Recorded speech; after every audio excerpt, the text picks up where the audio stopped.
আসসালামু আলাইকুম রহমতুল্লাহি বরাকাতু। আলহামদুলিল্লাহ ওসসালাতু ওয়াসসালামু আলা রাসূলিল্লাহ ওয়া বা'দ। সুপ্রিয় দর্শক শ্রোতা ভাই বোন, আমাদের জীবনে এমন কিছু সময় আসে যখন দেয়ালে পিঠ থেকে যায়, যখন আমাদের নির্দিষ্ট চাওয়া পূরণ করা ছাড়া আর বিকল্প কোনো পথ সামনে খোলা থাকে না। এ ধরনের পরিস্থিতিতে আল্লাহ রাব্বুল আলামিনের কাছে আমাদের মনের একান্ত কামনা বাসনাগুলোকে পূরণ করবার জন্য একটি বিশেষ পথ বাতলেছেন আমাদেরকে প্রিয় নবী সাল্লাল্লাহু আলাইহি ওয়াসাল্লাম, আর সেটি হলো ইসমে আযম। ইসমে আযম মানে হলো মহান নাম। আল্লাহ রাব্বুল আলামিনের এই ইসমে আযম তথা মহান নামের মাধ্যমে কোনো কিছু চাওয়া হলে তিনি সেটা পূরণ করেন। এই নামের মাধ্যমে আল্লাহকে ডাকা হলে তিনি সেটাকে সাড়া দেন। এ মর্মে নবী আলাইহিস সালামের অনেকগুলো হাদিস রয়েছে। অনেক উলামা একরাম ইসমে আযম সম্পর্কে বলেছেন যে এটি হলো আল্লাহ রাব্বুল আলামিনের যে মূল নাম আল্লাহ, সেটি তার অনেকগুলো গুণবাচক নাম আছে। তমধ্যে থেকে আল্লাহ রাব্বুল আলামিনের যে মূল নাম আল্লাহ, এই নামের মাধ্যমে আল্লাহ রাব্বুল আলামিনকে ডেকে যদি বান্দা কোনো কিছু চান কায় মনোবাক্যে অন্তরের গভীর থেকে, তাহলে সে দোয়া আল্লাহ রাব্বুল আলামিন অবশ্যই কবুল করেন। এজন্য কোনো কিছু আল্লাহ রাব্বুল আলামিনের কাছে চাওয়ার আগে যদি আল্লাহ বলে ডেকে ভালোবাসা থেকে, আস্থা থেকে, ভরসা থেকে, কায় মনোবাক্যে দীনতাহীনতার সাথে আল্লাহকে ডেকে যদি কেউ দোয়া করেন, তাহলে সে দোয়া আল্লাহ রাব্বুল আলামিন ফিরিয়ে দেন না। ইসমে আযম সম্পর্কে আরও নির্দিষ্ট করে আমরা নবী আলাইহিস সালামের যে হাদিসটি দেখতে পাই, সেটি তিরমিজিতে বর্ণিত হয়েছে, আরও বিভিন্ন হাদিসের কিতাবে বর্ণিত হয়েছে। সে হাদিস সম্পর্কে বিশ্ববিখ্যাত হাদিসবিদ হাফিজ ইবনে হাজার আল আসকালানী রাহিমাহুল্লাহ ফাতহুল বারীতে লিখেছেন যে ইসমে আযম সম্পর্কে সবচেয়ে বিশুদ্ধতম হাদিস হলো এটি।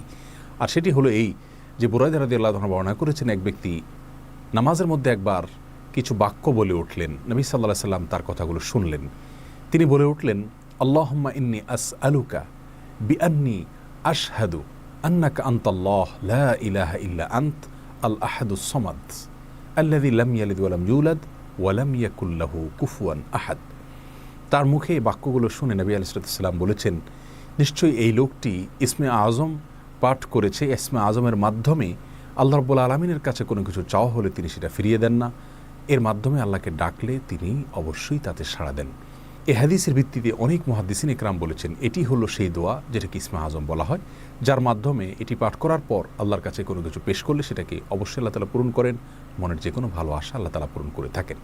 দোয়াটি আবারও বলছি, আল্লাহুম্মা ইন্নী আসআলুকা বিআন্নী আশহাদু আন্নাকা আনতাল্লাহ লা ইলাহা ইল্লা আনত আল আহাদুস সামাদ আল্লাযী লাম ইয়ালিদ ওয়া লাম ইউলাদ ওয়া লাম ইয়াকুল লাহু কুফুয়ান আহাদ। যার অর্থ হলো, হে আল্লাহ, আমি আপনার কাছে প্রার্থনা করছি এ মর্মে যে, এই জন্য যে, এই ভিত্তিতে যে আমি সাক্ষ্য দেই আপনি আল্লাহ, আপনি ছাড়া সত্যিকারের কোনো মাবুদ নেই, আপনি কারো মুখাপেক্ষী নন, আপনি একক, এবং আপনি কাউকে জন্ম দেননি, আপনাকেও কেউ জন্ম দেয়নি, এবং আপনার সমকক্ষ আর কেউ হতে পারে না।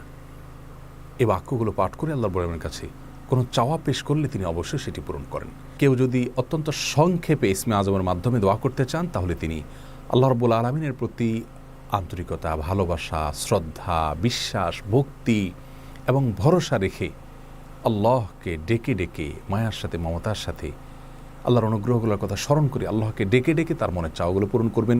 এটা হবে ইসমে আযমের সবচেয়ে ছোট ভার্সন। আর যদি কারোর হাতে সময় থাকে, তাহলে তিনি ইসমে আযমের যে দোয়াটি আমরা কথা বলেছি, আল্লাহুম্মা ইন্নী আসআলুকা বিআন্নী আশহাদু আন্নাকা আনতাল্লাহ লা ইলাহা ইল্লা আনত আল আহাদুস সামাদ আল্লাযী লাম ইয়ালিদ ওয়া লাম ইউলাদ ওয়া লাম ইয়াকুল লাহু কুফুয়ান আহাদ। এই দোয়াটা তিনি পাঠ করবেন, করে আল্লাহর কাছে তার চাওয়া পেশ করবেন। জীবনের কঠিন মুহূর্তগুলোতে বিশেষ করে এই ইসমে আযম পাঠ করে আল্লাহর বাবার কাছে দোয়া করব, সেটা অবশ্যই আল্লাহ তাআলা কবুল করবেন যদি দোয়ার মৌলিক শর্তগুলো আমরা পূরণ করে থাকি। হালাল বক্ষণ করা, কায় মনোবাক্যে দোয়া করা এবং দোয়ার ক্ষেত্রে আন্তরিকতা এবং ঐকান্তিকতা থাকা, এই বিষয়গুলোকে যদি খেয়াল করে আমরা দোয়া করি, ইনশাআল্লাহ বিইذনিল্লাহ আল্লাহ তাআলা আমাদের সে দোয়া পূরণ করবেন। কোনো কারণে সে দোয়া যদি পূরণ হতে আমরা না দেখি, তাহলে সন্দেহাতীতভাবে আমাদের বিশ্বাস রাখতে হবে এটা পূরণ এই মুহূর্তে না হওয়ার মাঝে আমাদের জন্য কল্যাণ নিহিত আছে। আল্লাহ তাআলা এর বিনিময়ে আমাদেরকে আখিরাতে দিবেন। এছাড়াও দোয়া ইউনুসের মাধ্যমে লা ইলাহা ইল্লা আনতা সুবহানাকা ইন্নী কুনতু মিনাজ জালিমিন, এটা পাঠ করেও যদি কেউ দোয়া করেন, তার মাধ্যমে আল্লাহর বড় দোয়া কবুল করেন। এই মর্মে হাদিস বর্ণিত হয়েছে।